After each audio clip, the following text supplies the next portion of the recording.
Welcome to The Authentic Me. The power of storytelling is what I believe. Every story is unique. Every story may hold the answers you seek.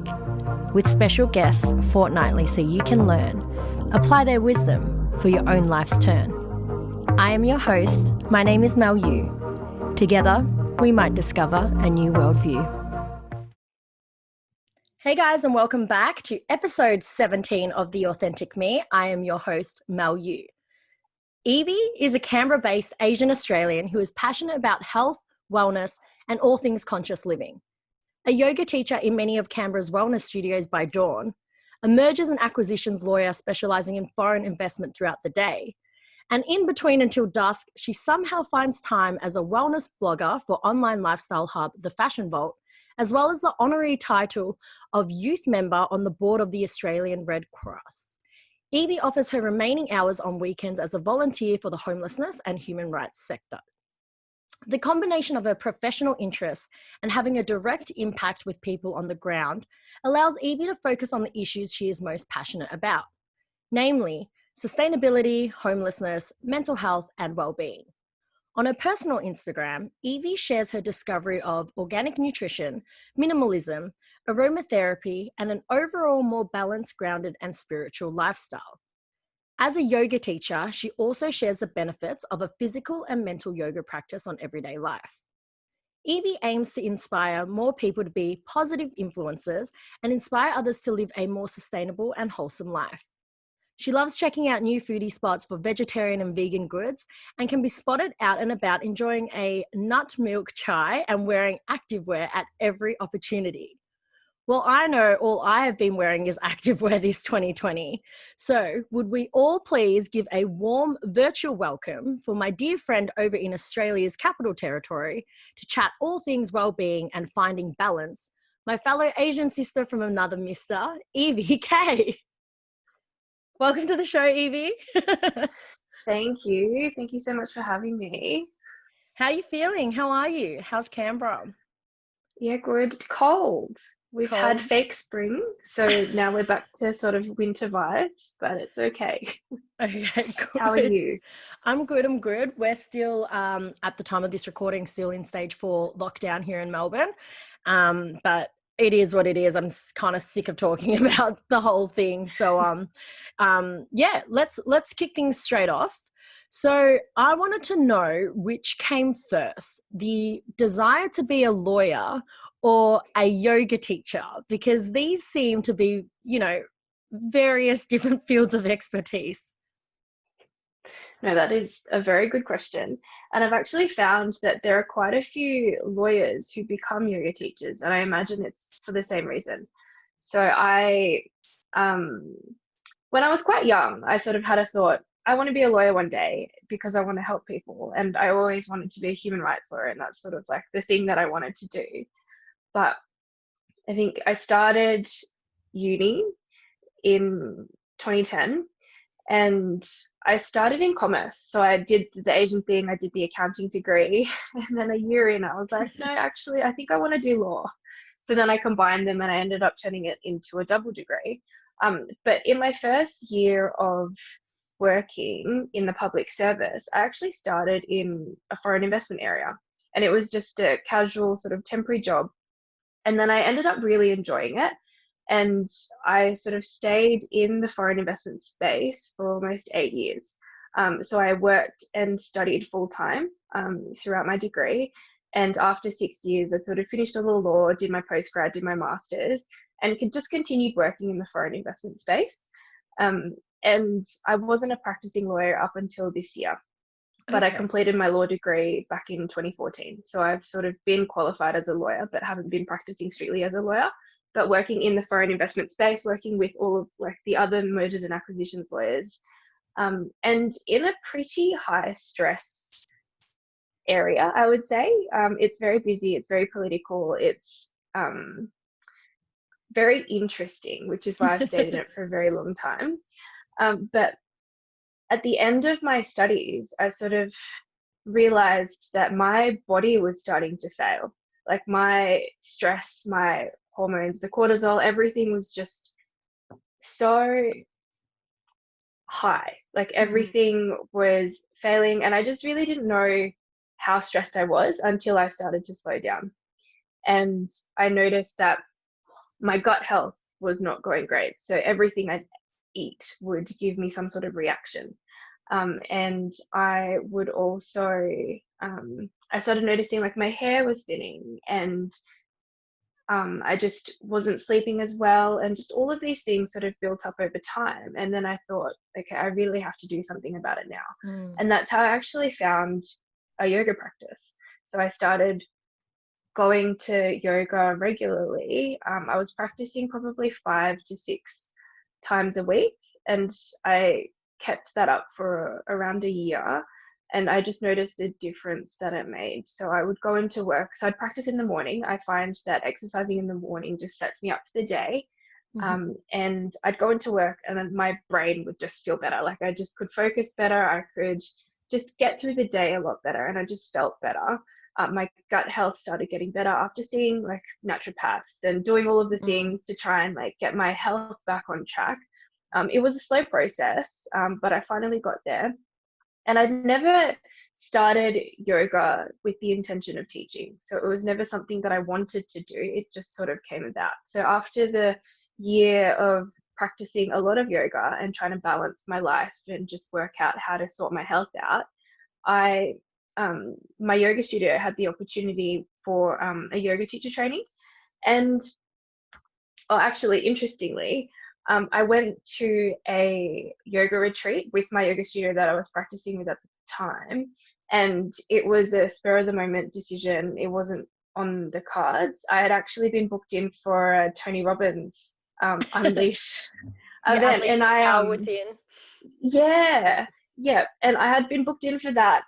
So that was like $2,000 tickets, and I decided, no, I'm not going to do that. I'm going to go to the yoga retreat instead. So it sort of probably set me on a whole different path. And I went to the yoga retreat, spent a good week with lots of other yogis, sort of just digging deep within myself, really understanding and learning just so much about yoga, about myself. And just coming back from the yoga retreat, there was the opportunity to join the yoga teacher training, which had never been on my mind before. But I was like, no, I want to deepen my own practice. I want to learn more. So I went through the yoga teacher training really to learn more and try to deepen my practice. And then I had the realization coming out of it. I thought, I actually want to share yoga with other people because of the benefits that I've seen and how much it's helped me. I actually want to be able to share it with more and more people. And something that's always been on my mind since I did the training was, how can I actually help people who are more vulnerable in our community and try to incorporate these practices into their daily lives as well. I volunteer regularly with the Red Cross at a soup kitchen here in Canberra, and I always think, I wonder if there's a way that I could incorporate yoga. Maybe it's a before dinner service thing, just to help people sort of settle their minds and calm down, and just like maybe that little bit helps them a little bit more. But I've completely derailed the conversation because that's not the question that you asked me. No, that's really, so I'm assuming that it was that starting off as a lawyer, but then realizing the whole journey through it and yoga entering your practice and entering your life. And then since then you've been able to combine both, and I'm assuming it pays off in both areas, in both fields. Yeah, so my law career is definitely my full-time job. Most yoga teachers are sort of casual or part-time yogis. I teach once or twice a week, so it's not heaps and heaps. And I think with COVID and starting my new job in January, it just means I'm also trying to balance it so I'm not taking on as many teaching opportunities. Yeah. So in the past, I would teach more each week, but then I found that no, I really need to sort of balance that and make sure that I'm taking enough time for myself. And just if I'm really busy with work, energetically, I can't take on too many yoga classes. Absolutely. Yeah. So for those that are listening, because I was one of those people and I know they're out there, where can you explain what the benefits of yoga really are and how that actually sort of evolves off the mat? Because a lot of people that might think, oh, yoga, like that's that witchy stuff or that mindfulness stuff where you sit on a mat. And what I realized, and I only started yoga during the pandemic, how it's so not that at all. Like it's so not what I kind of stereotypically envisioned. So can you tell us a little bit about the immediate benefits of yoga, and if someone that has had no experience in yoga, how can they start, or what's something that can get them to start? Mm. So I think with yoga, a lot of people see it and they don't want to do it because they're like, oh, it's too hard, I'm not flexible enough, I don't look a certain way. But it's actually completely not that. The most important part of yoga is actually breathing. Yeah, And that's the bit that absolutely. helps people the most. And if you're at home, sort of, if you don't want to call it meditation, if you don't want to call it yoga, just breathe.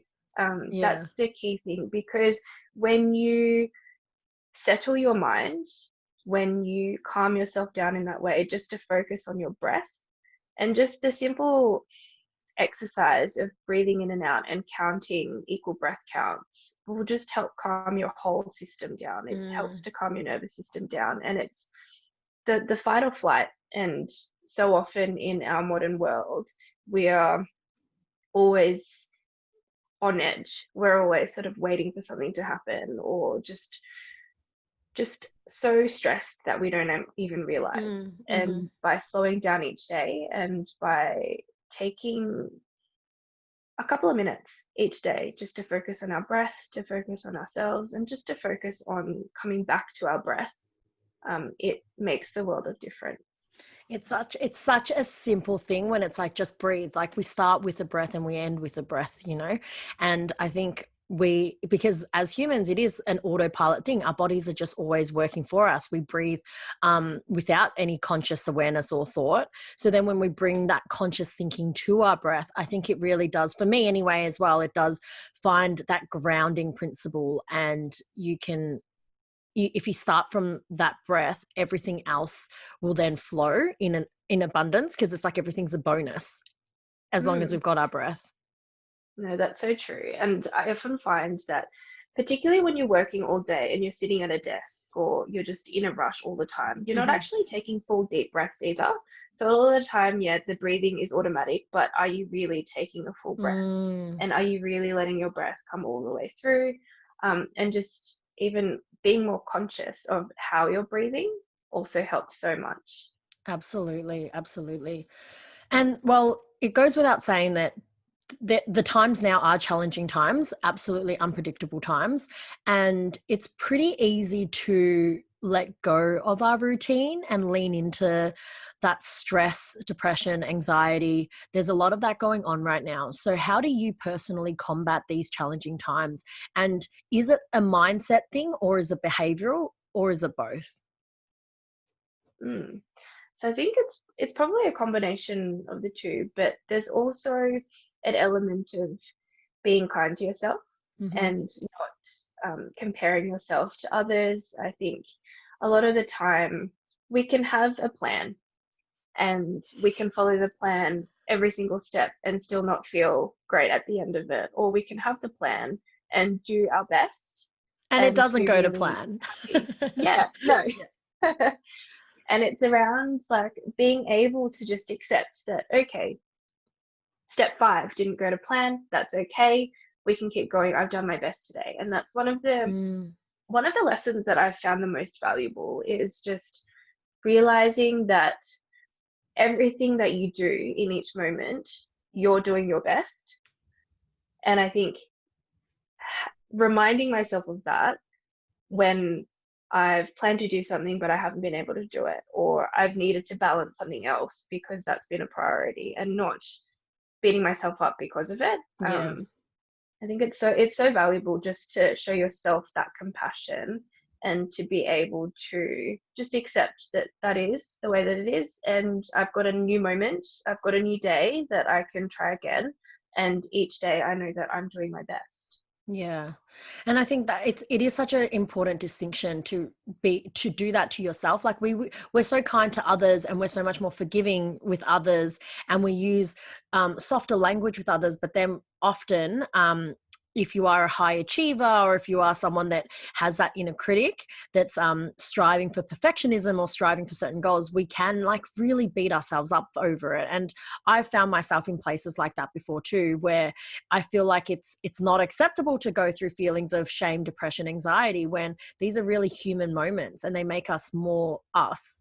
So learning to be kind to yourself and having that acceptance of whatever you're feeling and whatever you're going through, accept it and let it in and surrender to it. And like exactly what you just said, like have every new day or every new hour is an opportunity to shift that, to lean into something that's closer towards your goals.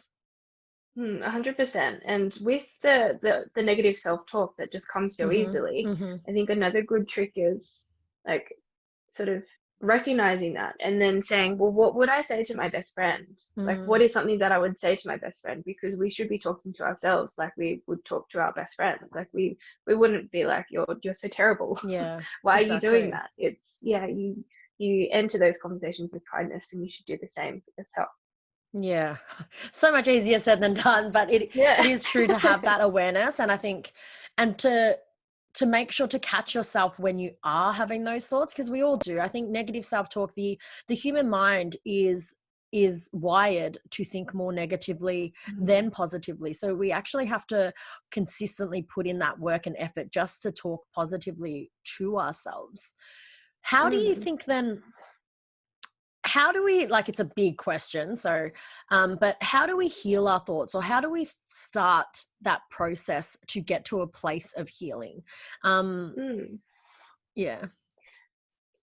I think a good trick for that is just acknowledging that you've had the thought and not believing that it is 100% the truth. So, because, Absolutely. yeah, the negative self talk happens, and you can tell yourself, or like some voice in your head tells you that what you're doing is not perfect. Like, what are you doing? But then Hmm. you just actively practice exercising that muscle of flipping the narrative and just saying, I Mm, am like this is really good. Like, what am I criticizing myself about? Like, and just flipping that. And the more you talk positively to yourself, and the more you sort of counteract that negative self-talk, I yeah. think the easier it becomes and the more natural it becomes. And when those thoughts come in, you can just say, okay, that's fine, but, and then just flip it. Yeah, um absolutely. I Easier said think, than done, but it yeah. takes practice. But the more that you practice and the more that you start actioning that, I think exactly like you said, it becomes more familiar, and you can catch yourself a bit earlier on than having a downward spiral of having negative self-talk for the entire 24 hours. You can limit it to a thought or a minute or a moment that you have that negative self-talk, and then you bounce back because you go, hang on a Mm, minute, I am not my thoughts. People, we get so absorbed into thinking that our thoughts are right, but there's a quote or a saying that says, whether you think you're good or bad, you're right, or like whether you think you're right or wrong, mm, you're right. And it is, because your thoughts become everything else. It all starts with a thought, but it's not necessarily accurate. What we think is not necessarily the truth. It's our yeah. truth. And so we have the power to, I think, shift that. Mm, no, definitely. And we are in a way in control of our thoughts, even though it doesn't always feel that way. Mm, mm. I want to move on to health, because they do go hand in hand, your mindset or your mental health and your physical health. And you touched on it a little bit before, but so what is gut health, and how can people educate themselves more on gut health? Mm. So I am not a doctor, Hmm. but just based on my experience, and reading up a little bit about it when I was going through it all, our gut health, or our gut, is often called our second brain. Hmm. And interestingly, our gut health can impact essentially everything else in our bodies. It's actually really, really important. And an imbalance in your gut can just impact your mood. It can actually, I think, exacerbate anxiety and depression as well. So it's all interlinked. Um, with gut health in general, I think there are lots of different ways that you can tackle it. One of the key contributors to my experience was stress, and realizing that just being able to make those lifestyle changes to help calm my whole system down really helped me. I also went to the naturopath just to figure out if I was actually intolerant to any foods, because a Exactly, lot of the yeah. time it's also like a food allergy related thing. And I did the sort of blood test where it tells you what you're intolerant to. And because at the time my gut health was so bad, pretty much everything on the list it said you had some sort of issue with. So I was like, great. You had But good, like gluten, lactose, dairy. and it was like Like, every single meat, every single dairy, all of yeah. the fruits. So it's just really interesting. And I just sort of, I notice more now what I eat, the times that I eat it, and how my body reacts to it. And I do notice that if I have gone through a higher stress period, if that whole week was really high stress, I will have more reactions to foods than if I wasn't having a stressful week. So it Wow. is all interlinked, and it's just really interesting how our bodies So just that connect. really actually shows up like that. So if you've had more of a stressful week, your reaction to foods would be different to when you were, say, with less cortisol, less stress in. That is Yep. insane. I did not know that.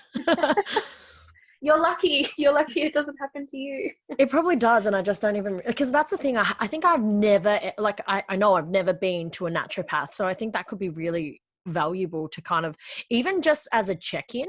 I think we as humans, again, we avoid those doctors, the naturopaths, and blood tests and things, because we're like kind of like, oh well, out of sight, out of mind. And everyone should probably do a check-in, even if you don't have any symptoms or tolerance. It's good to kind of get to know your body and see what food works best for you. Yeah, no, definitely. And I've been vegetarian for a long time, and I was vegan for a little while before. And so I tried to go in for regular blood tests just to check Mm. on like my vitamins and everything and my iron levels. And it's good to have those checks every now and then, because you don't know what you don't know. And being aware Absolutely. of that could actually help. I think if you're really low in iron, your energy levels are really low. So if you're just sort of downing 3 coffees every day because you're really tired and you don't know why, it could be because your iron Absolutely. levels are low. So it's Yeah. good to check into how you can heal yourself internally and naturally, before sort of Mm. putting in too many medicines and external Yeah. things. Or So like straight away going to take like a Panadol or like a medication or something to mask it. Or like you said, yeah, energy levels are low, better go have that other 3 o'clock coffee. And that might not actually be the cure at all, or even the what's that word? Like the reason for why you're feeling mm, tired. yeah. So you're not addressing the cause; you're just Yes. addressing the Symptoms. the effect. Yeah, Yeah, yeah. I think another thing when you mention headaches, I used to get headaches all the time, and really, really bad headaches. And I used to take so much Panadol, just to get through the headaches and just to get Mhm. through the days. And then one day I was like, no, like I'm not going to take Panadol anymore, because this is too much. Like it's too Mhm. much on my body. And I actually switched to peppermint oil. So Okay. there's this little thing that you can get from the chemist and health food stores, and it's called a Migra stick, and it's literally peppermint oil and lavender essential oil. And you roll it on your temples, your forehead, and the back of the neck, and it just relieves the tension. And I found that maybe like 10 years ago now, a friend recommended it, and I was like, okay, this is so good. And it's just helped me so much. And there's only probably been a handful of times in the last 10 years that I've actually had to reach for a painkiller to help a headache. And I've just been using essential oils That's instead. amazing. I know you're a big advocate for essential oils. You here's an essential oil for you to use. I was like, oh, okay, It'll Evie. fix Like, it. so no, it's nice to know that there are other options. I think as society we get so used to one way, and then we forget that there are so many other natural ways of healing, and that our bodies naturally gravitate towards. We just haven't actually implemented them before, or we don't know about it. So Mm. how do you then like, how do you know so much about nutrition now? Because you're not degree qualified, I don't believe. If you are, let me know. But where do you find access to reliable information? Is it going to credible sources like a naturopath, or because you seem to, looking at your personal Instagram, you have this wealth of knowledge about nutrition. So where did you get that from? Oh, thanks. No, I'm not qualified. I think it's just from learning over time and through my experiences and through the experiences of close friends who have also gone through gut health issues. Or I do have a friend who's a holistic naturopath, holistic nutritionist. So she gives lots of good information as well. But I think just drawing from all different sources and trying to read where I can. And then website wise, making sure that it is a good, credible source of information and not just sort of Googling something and going for the first result and being like, okay, like I've got all of these issues. And it's just something that I've learned over time and just testing things and just seeing how my body reacts to things and just trying to do the best that I can each day with how I'm choosing to eat. It's not that I don't eat unhealthy things. I had Macca's last week. But it's the balance and being gentle with myself if I do it and not beating myself up for doing it. I think it definitely comes back to that. It all comes back to, like, you can have moments and not being harsh on yourself. That's how you have a good relationship with food, not actually avoiding things to the point that it's torturous or you feel like you're really struggling without, because that's where the binge eating can come or the relapse can come, and it turns into quite toxic, dangerous behavior or relationship with food. I was going to say, going through like high school and college, and even like probably just after college, I think we all go through it, and it's such a common thing that no one talks about. But you go through that like binge eating and then feeling so guilty, and then you go and like try to make yourself vomit, or like you do something like that, and it's just something that you do for so long, and you don't really realize. And then it's only when you start opening up and talking to other people about it that you realize that people around you are having the similar experiences. And going through that when I was quite young, and then one day just realizing, you know what, like I value my health and I value my own wellness more than I value how I think I look in the mirror. And just, I think realizing that your health is not how you look, and how your health is how you feel and how you're treating yourself, is just such a big mental shift. Because I can distinctly remember a moment where I would look in the mirror and be like, oh, like I feel terrible, I look terrible. And then 5 years on, when my mindset has completely shifted, seeing a photo of myself back then and saying, oh my gosh, like I was so tiny. And just it's that mental shift that helps you through these moments, I think, and just recognizing that. I think what you just said there is when, like, that's the golden nugget right there of this episode. Because so many women, and I still have so many friends now that look in the mirror and it is that body dysmorphic disorder. Like, it is where they can't see value in it. They look at the mirror and there's like that Mean Girl scene where they look in the mirror and it's like all they can pick out are their faults. All they can pick out is how much they hate their thighs or their shoulders or their flat chest. There's so many things that as women specifically, I think we gear towards that, like, like we highlight it even though no one else sees those flaws, I'm talking in quotation marks, no one else sees those imperfections that we wear. And you're 100% right. I look back at photos where I remember a moment where it was significantly negative self-talk. But then now as a woman at 30, looking back at a 23-year-old photo of myself, I'm like, what was I complaining about? Because that was good. You know, now I do, like, I have an energy now where I do love my body regardless of, like, I might be a bit curvier. I might have, you know, added a bit more on the scales. But you're 100% right in saying that your health is so much more than that body image or that thing or that vessel that you see in the mirror.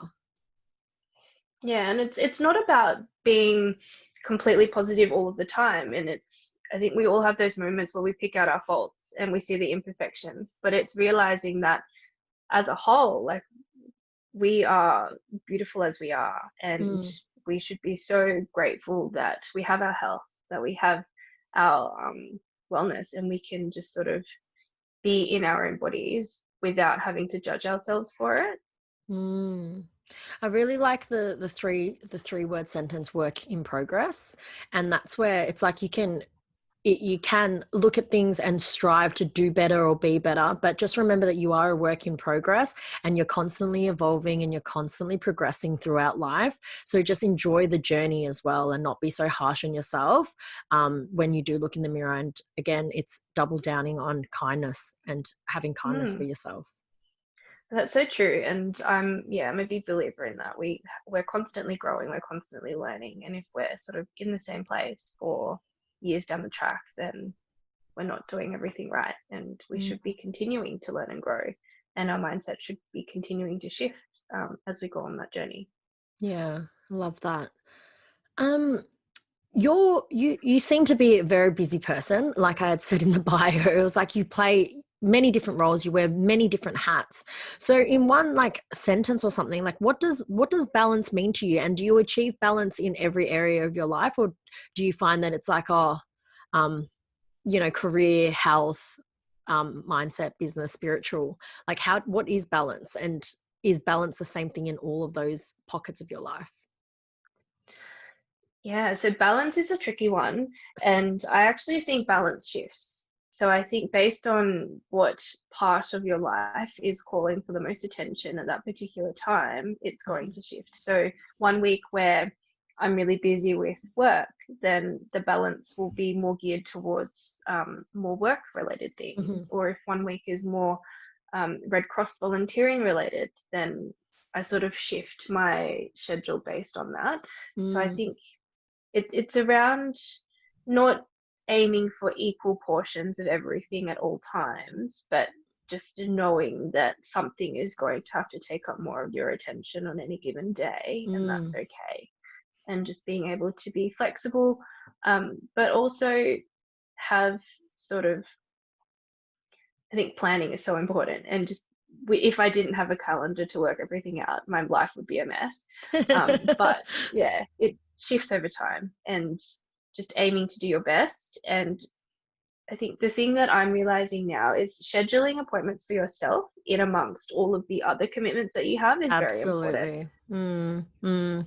And yeah, totally agree with that. And realizing for me that balance isn't a permanent state. I think we're always trying to, it's like, oh, you got to live a balanced lifestyle. It's like, what is actually, like, really, if we break it down, like, do we ever achieve balance?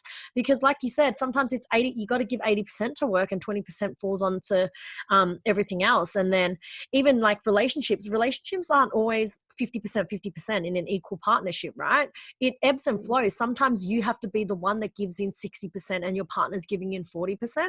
And then sometimes it switches and they put in 70% when you can only give in 30%, depending on all the other areas of your life.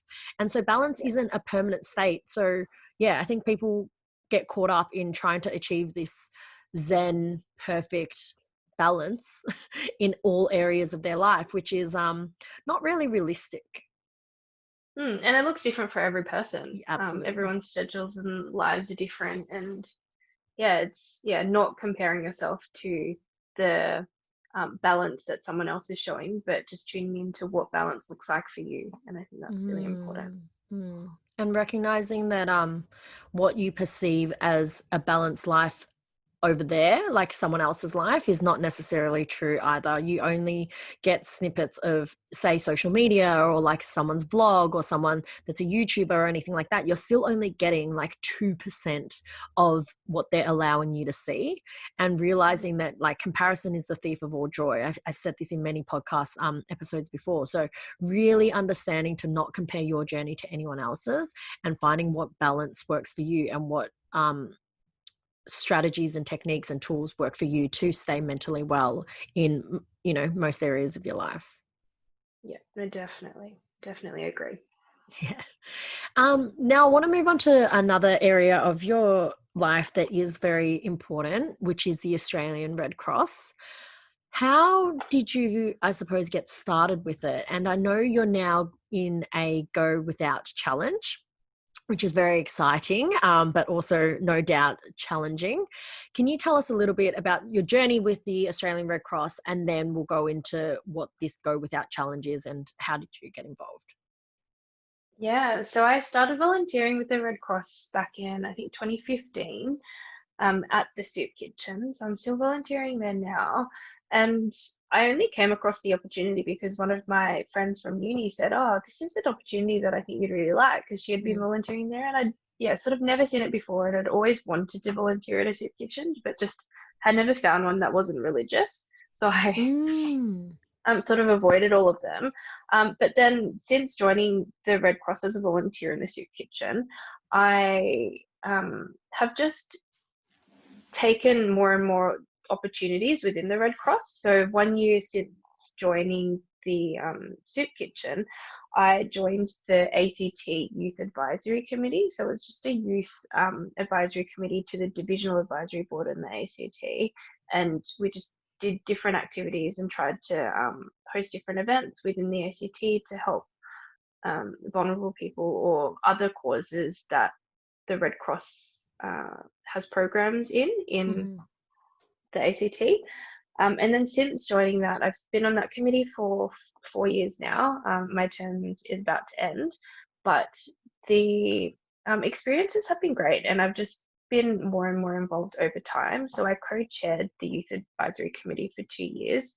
And then through that, I also had the opportunity to participate more in the national space and to meet other youth across Australia who are volunteering with the Red Cross. So that was a really great opportunity.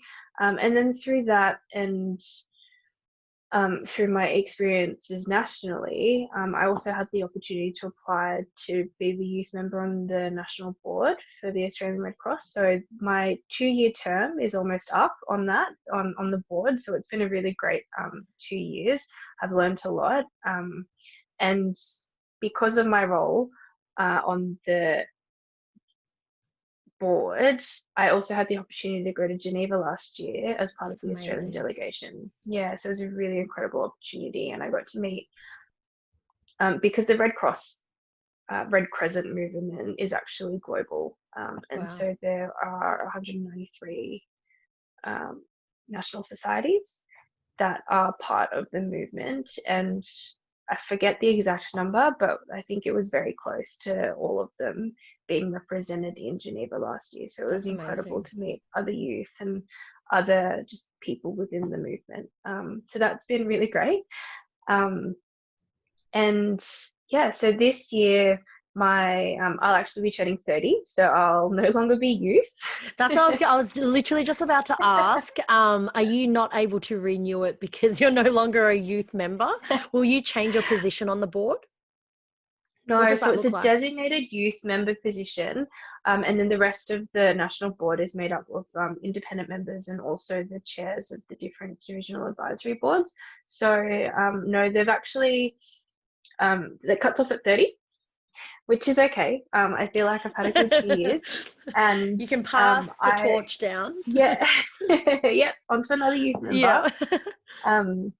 But I'll stay involved with the Red Cross. I will be staying connected locally in the ACT, and because homelessness is one of the issues that I care the most about, I'm excited to sort of get a bit more time to start focusing more locally and on helping people who are experiencing homelessness. So that's something that I'm really interested and keen to get more into when my term ends in November. And then with the Go Without challenge,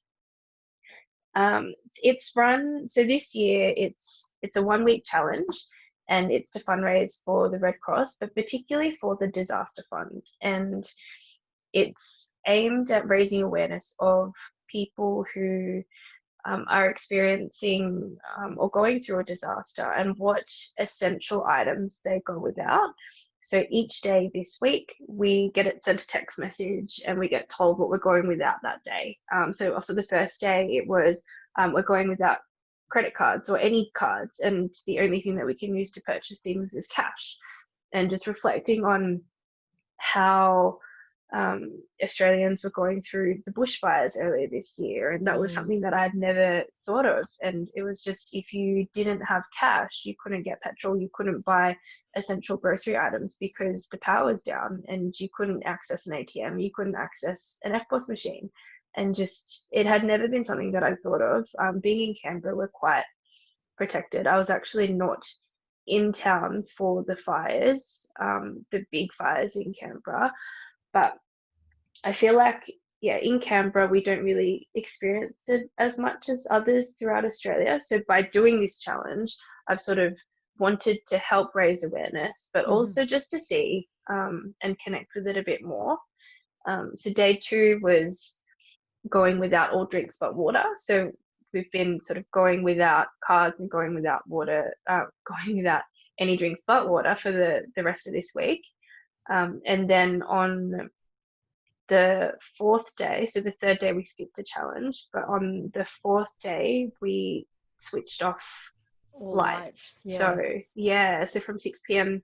That day we switched off all lights at home, which was actually really tricky. And I was trying to take photos of it, but the photo, I think the camera just automatically lightens things, so you can never see how dark it is, which, yeah, is so tricky. And even with some candles around, it's sort of really tricky. And it just makes you realize how hard it would have been to go through every day trying to recover from a disaster and having to go through these experiences for like however long that you don't even know. And then the 4th challenge was eating only from your pantry. So each day the challenge sort of builds up and you continue doing those things throughout the rest of the week. So I've been eating from just the food that I've got in my pantry, and then today it's no hot water, so no hot showers.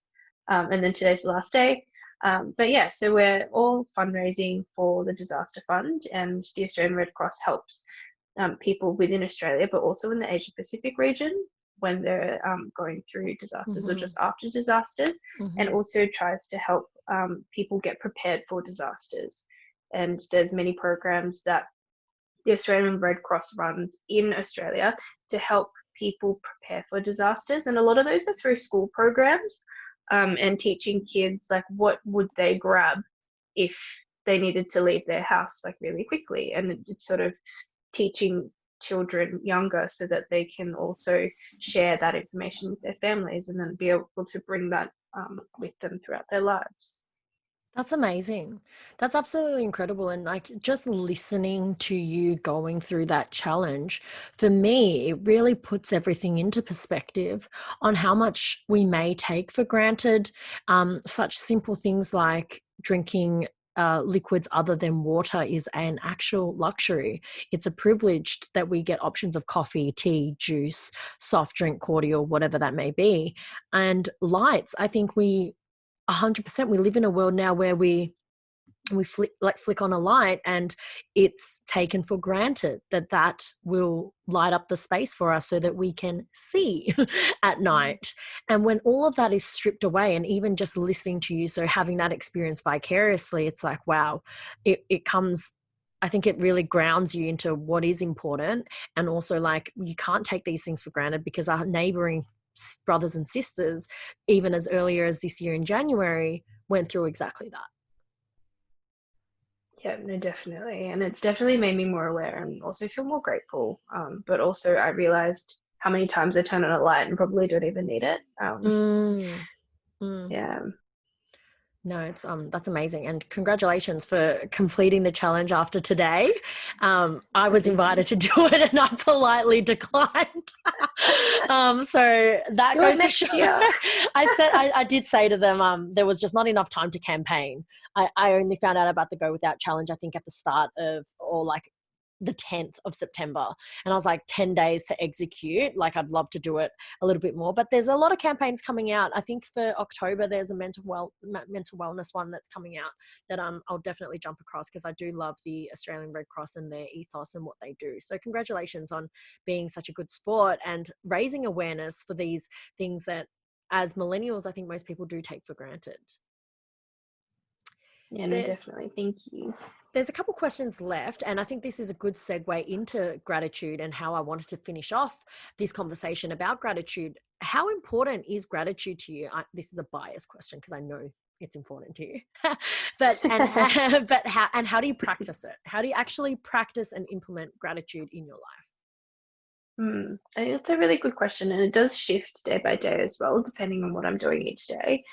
If I have the time in the morning as I'm sort of stepping through my longer morning routine, it's something that I would write down, and just writing down 3 things that I'm grateful for. I'm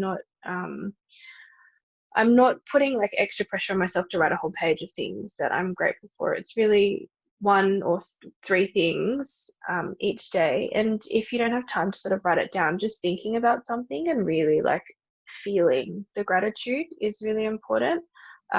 Since I've been teaching, I end all of my yoga classes with a gratitude practice. So I will just get all of my students to think about one thing that they're grateful for today. And I just find that that's because it's not something that happens automatically, and it's not something that we learn anywhere else. I just think it's so important to remind people that there is something to be grateful for, and just to find it, no matter what it is. Like, it could be anything. Like, sometimes I'm just like, I have a heater. I'm so grateful. I'm so grateful that I can be warm. Absolutely. Yeah, and there's just so many little things in our lives that we do take for granted that we should be grateful for, and we can. Like, there's so much to be grateful for in our lives. Yeah. And if you start the day and finish the day with those 3 things you're grateful for, you'll find that you start the day and it sets you up. So you're already coming from a place of gratitude. And then when you finish, no matter how bad the day was, if you can finish with a gratitude practice, I think everything kind of balances itself out. Like, you might have had a terrible day, but if you choose to focus on the things to be grateful for, then you're setting yourself up for the next day to welcome new energy and positive energy in. That's so true. And having a practice like that, I've also read that when people know that at the end of the day they have to list out or think about 3 things that they're grateful for, it actually makes them more likely to find things through the day that they're grateful for. So rather than going through a whole day going, oh, like, it's such a terrible day, you're actually looking for the good, and you're looking for the things to be grateful for. So I think, like, just little hacks on how to shift your mindset. And that's definitely one of them. Yeah, no, and it's such a helpful hack, because you can, if you go through the rest of the day mindlessly, being angry at the person that cut you off in traffic, or the person that skipped the line in the supermarket, whatever that may be, you're holding on to things that aren't even your energy. You're holding on to things that may have pissed you off. That's not even really like, in the bigger picture of things, it's like, it doesn't need to. So finding the positives in things and looking at and being the good. If you can't find the good in the day, you elicit a random act of kindness that will help tenfold. I know it does for me. No, definitely. I think, yeah, being able to do those little things, like, even if it's just paying for someone's coffee, or like just something small, you don't know what impact that can have on the person. And the little things are the big things. And it's something, even if, say, paying for coffee if you can't afford it, genuinely can't afford it, don't do that. But what about smiling at a stranger? What about leaving the door open for the woman with the pram coming through? There's so many random acts of free kindness that you can give as well. And then when you have a place that you can give, if you're comfortable with the coffee with the person behind you, or like buying a sandwich for the homeless person, then do that as well. Because like you said, you don't know that ripple effect. And yeah, like, particularly now, people are feeling more distant and people are feeling more socially isolated. So a smile or a conversation is actually such a huge thing for someone. And I think smiling or saying hi in an elevator, we don't do that anymore. I feel like it's so rare. Yes. Yeah. So yeah, I agree. Yeah, it is. And I can't even stress the amount of like how beneficial a smile is now that, well, especially in Melbourne, we've been removed from that access of smiling because we're wearing a mask. And I've noticed how much I crave a genuine human smile. So now, though, it might be a wave, like you can see, like it might be really smiling through your eyes and showing kindness through your eyes. And and then when the world goes back to normal or a new normal, definitely don't underestimate the power of a smile. There's one question that left before we kind of do this 5 for 5 question to finish off. But what's the one thing, Evie, that you want to be remembered by?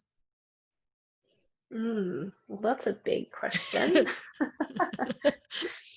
Um, I think it's probably using your own power and influence to set a positive example for others and just doing good and treating others with kindness. I think it's, yeah, being able to realize that everything that you do as an individual has an impact on someone else, and you can use that to help others, no matter how small you think it might be. I love that. And I think you're doing that. You're well on your way to achieving that and being remembered by that already. So I can't wait to see what the future holds for you. And when you enter your 30s, what that looks like. And I'm sure you're going to double down on how you want to be remembered. So thank you so much. I'm going to finish off with a lighter note, which is just, you don't have to think too much about it. It's just 5 questions, take maximum 5 seconds to answer it, just to sort of, trick our brains into what you're thinking. So question number 1, you ready? Yes. Yep. Nah. Question number 1, bedroom, workplace, or car, which do you clean first? None. Bedroom.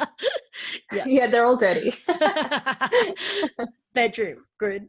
Bedroom. Better to catch you in the morning or the night? Morning. Oh, both actually. I think I've got energy at both ends. So love it. You just do I have to pick one? Yeah. No, it's good. So people, you can DM her in the morning or you can DM her at night. She's going to answer and respond all the time. Full of energy. Favorite food? Oh, potatoes, like chips. Yes. Or like that's a pretty good answer. Potatoes, just solid spuds. potatoes. In any form. I'm probably the same. Something about carbs, hey. So good. And you can get sweet potatoes. Like, so much variety.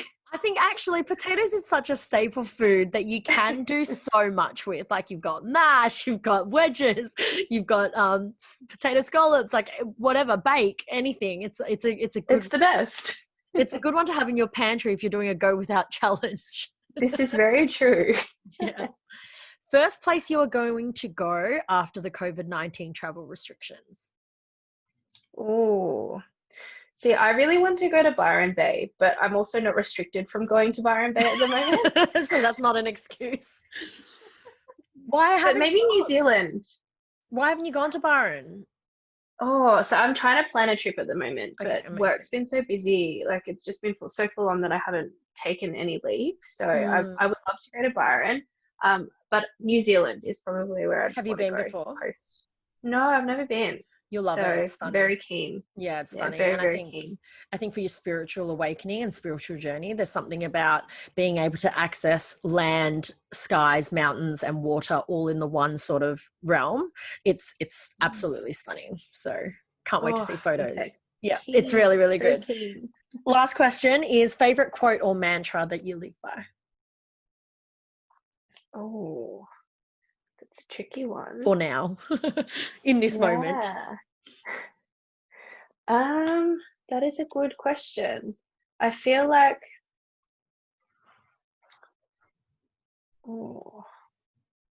I've had a mind blank. There is a really good one that I love. And maybe it's like, be you. Like always just be yourself. Isn't that the perfect segue to my last question that I feel like you've just embodied? Which is, I was about to say, I'm like, this is what I love about these authentic storytelling and authentic conversations, because it is raw, organic. It's not pitched or rehearsed. So what I love about these is that we have mind fogs and we have blanks. And when people shoot a question at you, you might not be able to answer it in that moment because we can't think clearly. And it all comes down to authenticity, but you kind of summed it up in being you. Cheat question. As you were saying that, I remembered my quote. Oh, well, okay, go, please. See? Perfect alignment. Yeah, no, you triggered it. No, it was, wherever you are, be all there. And it's a Jim Elliot quote. Wherever you are, be all there. That's incredible. I actually haven't heard of it, and I might use that because I love that imagery that it brings. What you've kind of answered it, but maybe you can elaborate, because I ask everyone at the end of the podcast and the end of the interview the same question. This podcast is called The Authentic Me. So what does authenticity mean to you? Authenticity means being yourself at all times and staying true to your own values and just being you. No one is you, and that is your superpower. Exactly right. So Evie, thank you so much for your time. This has been so valuable. We've gone through so much in terms of mindset, health, volunteering work, and giving back and gratitude. I think there's so many golden nuggets that people are going to take away from this. Where can people now find you? Where are you most accessible, so people can stay connected? Yeah, no, thank you. And thank you so much for having me and for chatting. What a nice way to spend a Saturday morning. Yes.